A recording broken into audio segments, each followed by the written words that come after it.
اگر ڈھیروں دولت سنبھال سکتے ہو تو کسی بھی نماز کے بعد اللہ الصمد کی ایک تسبیح اس طرح سے پڑھ لو، پھر 15 منٹ بعد ہی پھر ایسا معجزہ ہوگا کہ اچانک سے اللہ کا نیک بندہ آئے گا اور اسے کروڑ دے جائے گا انشاءاللہ۔ بسم اللہ الرحمن الرحیم۔ السلام علیکم ورحمۃ اللہ وبرکاتہ۔ محترم ناظرین اکرام، اگر آپ بھی دولت سنبھال سکتے ہو تو کسی بھی نماز کے بعد یہ چھوٹا سا وظیفہ پڑھ لیں اور خود ہی اپنی زندگی میں رزق کا، مال و دولت کا طوفان لے آئیں۔ ناظرین اکرام، آج کا یہ وظیفہ، آج کا یہ عمل آپ لوگوں کو چلتے پھرتے کسی بھی وقت پڑھ لینا ہے۔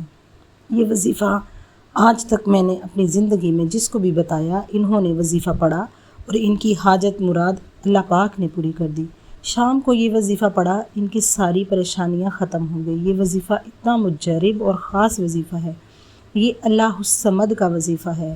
ساتھ میں آپ کو 2 وظائف بھی مزید ملا کے پڑھنے ہیں۔ اپنی زندگی سے اگر آپ لوگ چاہتے ہیں کہ غربت، تنگ دستی ختم ہو جائے، آپ کی زندگی میں جو پریشانیاں ہیں، خاص طور پر آپ کی جو مالی پریشانیاں ہیں، وہ فوری طور پر ختم ہو جائیں، تو آپ بھی اللہ پاک کی ذات پر یقین کرتے ہوئے، اللہ پاک کی ذات پر بھروسہ کریں اور اعتقاد کرتے ہوئے کسی بھی دن یہ وظیفہ کسی بھی نماز کے بعد چلتے پھرتے پڑھ لینا۔ یہ وظیفہ آپ لوگ کہیں بھی کر سکتے ہیں، چاہے اپنے گھر میں ہوں، چاہے دکان میں ہوں، چاہے آفس میں ہوں، چاہے راستے میں ہوں، کہیں پر بھی آپ موجود ہوں، آپ کچھ بھی کر رہے ہوں، اس وظیفے کو پڑھنے کے لیے کوئی پابندی نہیں ہے، وقت کی، جگہ کی کوئی پابندی نہیں ہے۔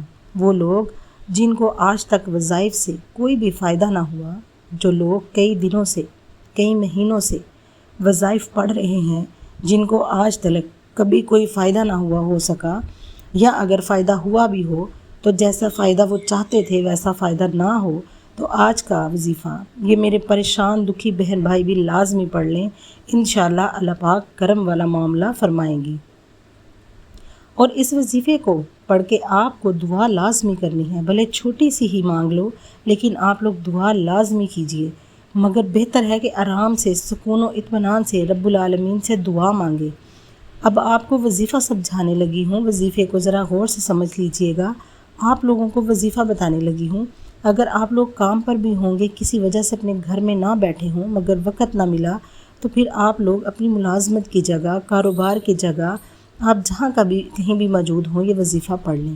سب سے پہلے آپ لوگ سکون سے، خاموشی سے کسی مناسب سی جگہ پر بیٹھ جانا، چپ چاپ آپ لوگ یہ وظیفہ پڑھنا شروع کر دینا۔ وظیفہ پڑھتے وقت کسی سے آپ کو بالکل بات چیت نہیں کرنی، آپ نے کسی کی طرف متوجہ نہیں ہونا۔ اکثر لوگ کہتے ہیں کہ ہم نے بہت سے وظائف پڑھے لیکن ہمیں فائدہ نہیں ملا۔ تو میری پیاری بہنوں اور میرے بھائیوں کی یہی وجہ ہے کہ جب آپ وظیفہ کرتے ہیں تو آپ دوسروں کی طرف متوجہ ہوتے ہیں، آپ شور شرابے میں وظیفہ کر رہے ہوتے ہیں۔ پہلی وجہ تو یہ ہوتی ہے۔ آپ لوگ جب بھی کوئی وظیفہ پڑھیں تو آپ لوگوں کو بتا دیتی ہوں کہ ہم وظیفہ پڑھ رہے ہیں۔ آپ لوگوں کو جب بتائیں گے کہ ہم وظائف پڑھ رہے ہیں تو آپ کا وظیفہ کبھی بھی اثر نہیں کرے گا۔ آپ جب بھی وظیفہ کریں تو کسی کو مت بتائیں کہ ہم کوئی وظیفہ پڑھ رہے ہیں۔ اس کے علاوہ آپ لوگوں کو جو دوسری غلطی کر دیتے ہو، وظیفہ پڑھتے وقت آپ لوگوں کی توجہ وظیفے پر کم ہوتی ہے، مطلب آپ لوگ کام بھی کر رہے ہوتے ہیں، ساتھ ساتھ فون پر باتیں بھی کر رہے ہوتے ہیں، اپنی مصروفیت میں ہوتے ہیں اور ساتھ میں وظائف بھی پڑھ رہے ہوتے ہیں۔ تو اس سے بھی وظائف جو ہوتے ہیں وہ ہمیں فائدہ نہیں دیتے۔ وظیفہ جب بھی پڑھنے کے لیے بیٹھیں، پوری توجہ سے، پوری دل جوئی سے، پوری توجہ کے ساتھ، خشوع و خضوع کے ساتھ، جس ترتیب سے اور جیسے بتایا گیا ہو، اللہ پاک کی ذات پر یقین کرتے ہوئے، پورا بھروسہ کرتے ہوئے آپ کو اسی طرح سے وظائف پڑھنے ہیں۔ اللہ پر یقین کا اور توکل کا سفر بے حد حسین اور خوبصورت ہوتا ہے۔ جو اس راہ کے مسافر بن جاتے ہیں، کامیابی ان کا مقدر بن جاتی ہے۔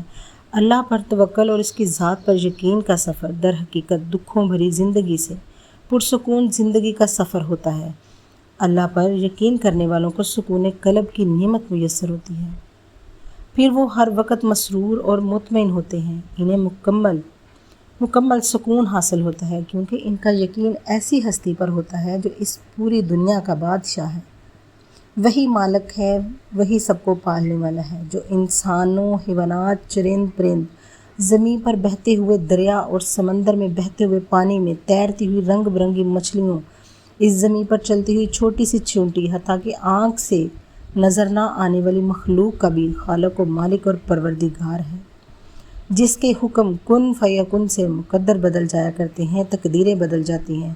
اور جانتے ہو کہ یقین و اعتقاد کیا ہے؟ جب زندگیوں میں غموں کے گہرے بادل ہوں اور روشنی کی امید بھی بالکل نہ ہو، جب صحرا میں بھٹکنے والے مسافر کو ایک بوند پانی کی امید بھی نہ رہی ہو، جب زندگی میں خزاں ہی خزاں ہو اور بہار کی کوئی امید نہ ہو، اس وقت دل سے یہ آواز آنا کہ پریشان مت ہو، اللہ ہمارا خالق و مالک ہمارے ساتھ ہے۔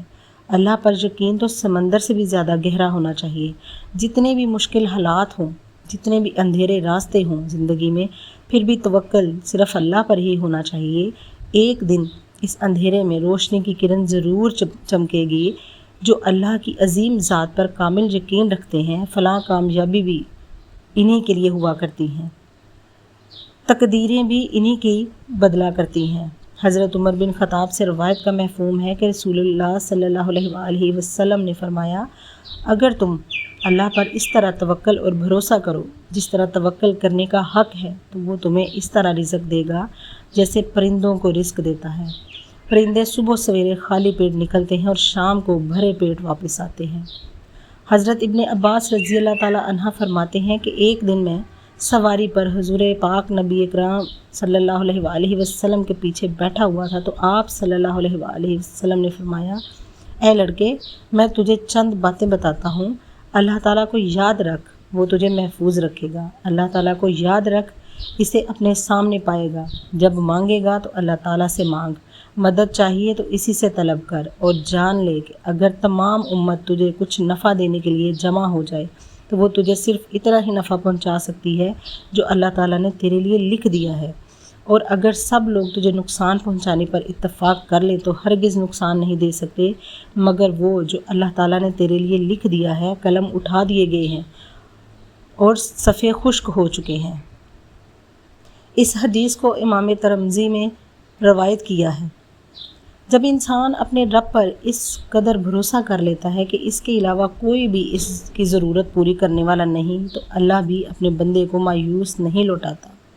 جو لوگ اللہ کے در کو چھوڑ کر دوسروں کے در سے مانگنے کے لیے اللہ کی ذات پر تھوڑا سا بھی یقین نہیں کیا، انہیں اس دنیا کے لوگوں پر اللہ کی ذات سے زیادہ بھروسہ اور یقین ہے۔ جو ذات رات کو درختوں پر بیٹھے ہوئے پرندوں کو نیند میں بھی نیچے گرنے نہیں دیتی، وہ ذات انسان کو بھلا بے یار و مددگار کیسے چھوڑ سکتی ہے؟ اللہ پاک کی ذات تو بہت رحیم و کریم ذات ہے، انسان کو اس کی سوچ سے بڑھ کر عطا کرنے والی ہے۔ اللہ تو فرماتا ہے، اے میرے بندو، مجھ سے مانگو، میں تمہیں عطا کروں گا، اور عطا بھی ایسا کہ انسان حیران رہ جائے۔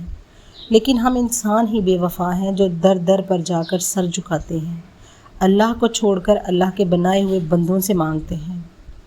اللہ پر یقین کے معاملے میں زیادہ سوچا مت کرو، بس اللہ تعالیٰ کی ذات پر آنکھیں بند کر کے یقین کر لیا کرو، کیونکہ یہی وہ رستہ ہے جہاں فلاح کامیابی نصیب ہوتی ہے، یہی وہ رستہ ہے جہاں پر کامیابی انسان کا مقدر بن جاتی ہے، یہی وہ رستہ ہے جہاں دنیا و آخرت سنور جاتی ہے۔ اللہ تو قادر و مطلق اور بے نیاز ہے، انسان کی سب خواہشات پوری کرنے پر قادر ہے، بس اللہ کی ذات پر کامل یقین ہونا چاہیے۔ جب روشنی کی امید بھی نہ ہو، جب صحرا میں بھٹکنے والے مسافر کو ایک بوند پانی کی امید نہ ہو، جب زندگی میں دکھوں اور تکلیفوں، غموں کے بادل منڈلانے لگیں، لیکن اس وقت بھی دل سے یہ آواز آنا کہ پریشان نہ ہو، اللہ ہے نا، وہی کارساز ہے۔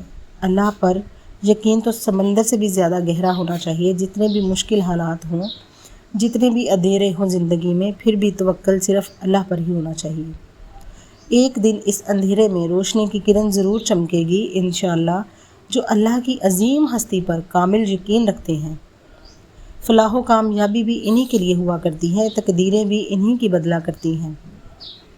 اللہ کی ذات پر یقین اور بھروسہ حضرت ابراہیم علیہ السلام جیسے ہونا چاہیے، جن کے توکل کے ذریعے آگ ٹھنڈی کر دی گئی۔ اللہ پر توکل حضرت موسیٰ علیہ السلام جیسا ہونا چاہیے، جو دریا میں بھی رستہ بنوا دیتا ہے۔ اللہ پر توکل تو حضرت یوسف علیہ السلام کو یعقوب علیہ السلام سے ملوا دیتا ہے۔ اللہ پر توکل تو شدید طوفان میں بھی کشتی نوح علیہ السلام کو پار لگا دیتا ہے، تو کیا ہم اپنے رب پر توکل نہیں کریں گے جو ناممکن کو ممکن کر دینے کی قدرت رکھتا ہے؟ ہمیشہ اپنی عقل سے زیادہ اللہ کی ذات پر بھروسہ کرو، کیونکہ اللہ پر پختہ یقین سخت اندھیرے میں بھی روشنی پیدا کر دیتا ہے۔ اللہ پاک کہیں نہ کہیں سے راستہ نکال دیتا ہے، کیونکہ اللہ پاک اپنے بندوں کو پریشان نہیں دیکھ سکتا۔ وہ تو ایسی جگہوں سے انسان کو نوازتا ہے کہ انسان تصور بھی نہیں کر سکتا۔ سچے دل سے مانگی گئی دعائیں قبولیت کا باعث بنتی ہیں۔ اگر اللہ پر یقین پختہ ہو جائے تو معاشرے سے بہت سے گناہوں کا خاتمہ ہو جائے۔ اگر اس بات پر یقین آ جائے کہ قسمت میں لکھا ہوا رزق کسی دوسرے کے پاس نہیں جا سکتا، تو کبھی انسان دوسرے کے حق پر ڈاکہ نہ ڈالے، کبھی قتل جیسا کبیرہ گناہ نہ ہو، کبھی یتیموں کا مال نہ کھاؤ۔ نبی پاک صلی اللہ علیہ وآلہ وسلم نے فرمایا، بے شک سچ نیکی کی طرف رہنمائی کرتا ہے اور نیکی جنت کا رستہ دکھاتی ہے۔ آدمی سچ بولتے بولتے صدیق لکھا جاتا ہے، جبکہ جھوٹ برائی کی طرف رہنمائی کرتا ہے، برائی آگ کا رستہ اختیار کرتی ہے اور آدمی جھوٹ بولتے بولتے بہت جھوٹ بولنے والا لکھا جاتا ہے۔ ناظرین، آج کا وظیفہ بہت ہی خاص مجرب وظیفہ ہے۔ جب بندے کو اس بات کی معرفت حاصل ہو جائے کہ گناہ کا نقصان بہت بڑا ہے، گناہ بندے اور اس کے محبوب کے درمیان رکاوٹ ہے، تو وہ اس گناہ کے ارتکاب پر ندامت اختیار کرتا ہے اور اس بات کا قصیدہ کرتا ہے، میں گناہ کو چھوڑ دوں گا، آئندہ نہ کروں گا، اور جو پہلے کیے ان کی وجہ سے میرے اعمال میں جو کمی واقع ہوئی اسے پوری کرنے کی کوشش کروں گا۔ تو بندے کی اس مجموعی کیفیت کو توبہ کہتے ہیں۔ علم، ندامت اور ارادے، ان تینوں کے مجموعے کا نام توبہ ہے، لیکن بسا اوقات ان تینوں میں سے ہر ایک پر بھی توبہ کا اطلاق کر دیا جاتا ہے۔ توبہ کرنے والے ہمیشہ اللہ کے نزدیک ہوتے ہیں۔ جب انسان سچے دل سے توبہ کرتا ہے تو اللہ بھی اس کی توبہ کو فوراً قبول کر لیتا ہے۔ ناظرین کرام، اہم بات یہ بھی ہے کہ ہم میں سے بہت سے لوگ ایک طرف تو مختلف وظائف پڑھتے رہتے ہیں، مگر ساتھ میں گناہوں کے کام بھی کرتے ہیں، جھوٹ بولتے ہیں، غیبت کرتے ہیں، اسی طرح کے بے شمار جانے انجانے میں گناہ کرتے ہیں۔ تو اس سے بھی آپ لوگ خود سمجھ جائیں کہ آپ لوگ ایک طرف گناہوں کے کام کر رہے ہیں، ساتھ میں وظائف بھی پڑھ رہے ہیں، تو آپ کے وظیفے، آپ کے عمل وہ کیسے اثر کریں گے؟ تو ان چیزوں کا خیال رکھیں، نماز کی پابندی لازمی کریں۔ آپ لوگ کہتے ہیں ہم نماز نہ پڑھیں اور صرف وظائف پڑھیں، تو اس سے بھی آپ لوگوں کو کوئی فائدہ نہ ہوگا۔ نماز کی 5 وقت کی لازمی پابندی کریں، قرآن پاک کی بھی جتنی ہو سکے تلاوت کریں۔ آج کا وظیفہ آپ لوگوں کو بتانے لگی ہوں۔ اگر آپ اپنے گھر میں ہیں، دفتر میں ہیں، اسکول میں ہیں، کالج میں ہیں، یونیورسٹی میں ہیں، کہیں پر بھی موجود ہیں میری پیاری بہنوں اور میرے بھائیوں، پہلے تو سکون سے کہیں مناسب جگہ پر بیٹھ کر 1 مرتبہ بسم اللہ الرحمن الرحیم پڑھیں، پھر 3 مرتبہ درود پاک پڑھ لیں۔ آپ نے وظیفہ شروع کرنے سے پہلے 3 بار کوئی سا بھی وظیفہ پڑھ لینا ہے۔ آپ کو کوئی سا بھی وظیفہ آتا ہے، کوئی سا بھی درود پاک آتا ہے، آپ نے درود ابراہیمی کو پڑھنا ہے۔ اگر آپ میں سے کسی میری بہن یا بھائی کو درود ابراہیمی نہیں آتا تو آپ چھوٹا درود پاک پڑھ لیں، اللہم صلی علی محمد۔ کم سے کم آپ 3 مرتبہ درود ابراہیمی کو ضرور پڑھیں۔ درود ابراہیمی کو پڑھنے سے رب کی ذات خوش ہوتی ہے، ہمارے نبی پاک صلی اللہ علیہ وآلہ وسلم خوش ہوتے ہیں۔ اللہ پاک جب درود پاک انسان پڑھتا ہے تو اللہ پاک فوراً سے اس کی ہر دعا کو قبول کر لیتے ہیں، اس کی دعا کو رد نہیں کرتے۔ جب ہم سچے دل سے، بڑی عقیدت سے درود پاک کا نذرانہ پیش کرتے ہیں تو اللہ پاک راضی ہو جاتے ہیں۔ جب آپ درود پاک 3 مرتبہ پڑھ لیں تو اس کے بعد آپ لوگوں کو جو کلمات جو آپ لوگوں کو اپنی اسکرین کے اوپر نظر آ رہے ہوں گے، بہت آسان سے کلمات ہیں۔ اللہ الصمد، اللہ الصمد، اللہ الصمد۔ اسی طرح اس وظیفے کو آپ جس طریقے سے اور جس طرح میں پڑھ کر سنا رہی ہوں، اسی طریقے سے آپ کو یہ وظیفہ پڑھنا ہے۔ پھر 3-4 وظائف ملا کے ایک چھوٹا سا عمل کر لینا ہے۔ یہ عمل جیسا کہ میں نے آپ کو پہلے بھی بتایا ہے کہ بہت ہی مختصر سا عمل ہے اور نہایت ہی آسان سا عمل ہے۔ اتنا آسان ہے کہ یہ عمل کوئی چھوٹا بچہ، 6-7 سال کا بچہ بھی بڑے سکون و اطمینان سے یہ عمل کر سکتا ہے۔ وظیفہ جو پہلے نمبر پر آپ کو پڑھنا ہے، یہ صرف 100 مرتبہ آپ کو یہ وظیفہ پڑھنا ہے۔ جب آپ لوگ یہ وظیفہ اللہ الصمد کو 100 مرتبہ پڑھ لو تو اس کے بعد آپ تمام لوگ اس کے بعد جو کلمات آپ لوگوں کو پڑھنے ہیں، یہ کلمات آپ کو میں بتانے جا رہی ہوں، یہ کلمات آپ لوگوں کو پڑھ کر بھی سنا دیتی ہوں۔ لا الہ الا اللہ یا رزاق یا اللہ، لا الہ الا اللہ یا اللہ یا رزاق یا اللہ، لا الہ الا اللہ یا اللہ یا رزاق یا اللہ۔ آپ نے یہ کلمات کو صرف 33 مرتبہ پڑھنا ہے۔ آپ کو یہ کلمات صرف 33 مرتبہ پڑھنے ہیں۔ جب آپ ان کو 33 مرتبہ پڑھ لیں تو اس کے ساتھ آپ کو 3 مرتبہ سورہ اخلاص پڑھنی ہے، صرف 3 مرتبہ سورہ اخلاص پڑھنی ہے۔ جب آپ سورہ اخلاص کو پڑھ لیں تو آپ نے درود پاک پڑھنا ہے 3 بار، جو آپ نے وظیفے کے شروع میں پڑھا تھا۔ آپ نے 3 بار درود پاک پڑھ کر اپنے اللہ سے ہاتھ اٹھا کر، گڑ گڑا کر، عاجزی انکساری کے ساتھ رو رو کر اللہ پاک سے اپنے مقصد کے لیے دعا مانگنی ہے، اپنی حاجت کے لیے دعا مانگنی ہے۔ انشاءاللہ میرا اللہ پاک آپ کو اس وظیفے کی کرامات سے، اس وظیفے کی برکت سے انشاءاللہ آپ کی ہر مشکل کو ختم کر دیں گے، آپ کے حالات بہتر کر دیں گے، آپ کے رزق میں اضافہ کر دیں گے، آپ کی ہر حاجت، ہر مقصد کو پورا کر